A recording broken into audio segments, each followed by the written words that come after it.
সকল নাগরিককে নিয়ে উদযাপন করবে 416 বছরের ওই অনন্য একটি মাইলফলক। কেউ ঢাকাকে মসজিদের শহর বলেন, কেউ ঢাকাকে বলা হয় রিকশার শহর, কেউ এটিকে মসজিদের শহর বলে, আবার মোদী শহর আখ্যায়িত করা হয়। বলা হয় এটি একটি জীবন্ত একটি আন্দোলনের শহর, আবার কেউ বলে একটি স্বপ্নের শহর।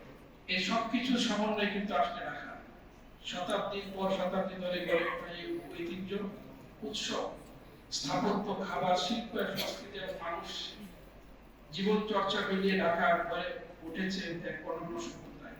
ঢাকার অধিকাংশ মানুষ এই শহরে নয় এসেছে দেশের বিভিন্ন জেলা, শহর ও গ্রাম থেকে, বাসা বেঁধেছে নিজের মতো করে। কিন্তু এই বাসা কখনো বাড়ি হয়ে ওঠেনি। বাড়ি বলতে বুঝি সে নারীকে। মানুষের মাথায় রাখা শুধু বাসা হয়ে থাকে, হৃদয় কখনো বাড়ি হয়ে ওঠে না। তার মানে আমরা বাড়িটাকে আমরা খুব আপন করে নিচ্ছি, এবং বাড়িতেই আমরা কিন্তু আসলে আমাদের সংস্কৃতি আমি আমার নিজের নিজের মনে আমি সাজাতে চাই, আমি সাজাতে পারি। শুধুমাত্র বসবাস করার কারণে মানুষ কোনো শহরের প্রতি দায়িত্বশীল হয় না। দায়িত্ব তখনই জন্মায় যখন মানুষ শহরটিকে নিজের পরিচয়ের অংশ হিসেবে দেখতে শুরু করবে।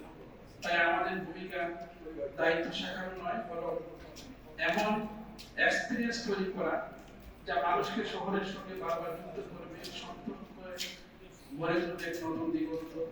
শেষ পর্যন্ত শহরের প্রতিটি মালিকানা একটি অনুভূতি তৈরি করবে, মানুষ নিজের ভেতরে থেকেই তার অনুভব করবে।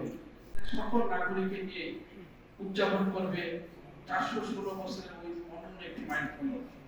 উৎসব মুখর উদযাপন, অসীম গৌরব এবং এক পরম নাগরিক দায়িত্বশীলতার সাথে গড়ে তুলে আমাদের ভালোবাসা ঢাকা।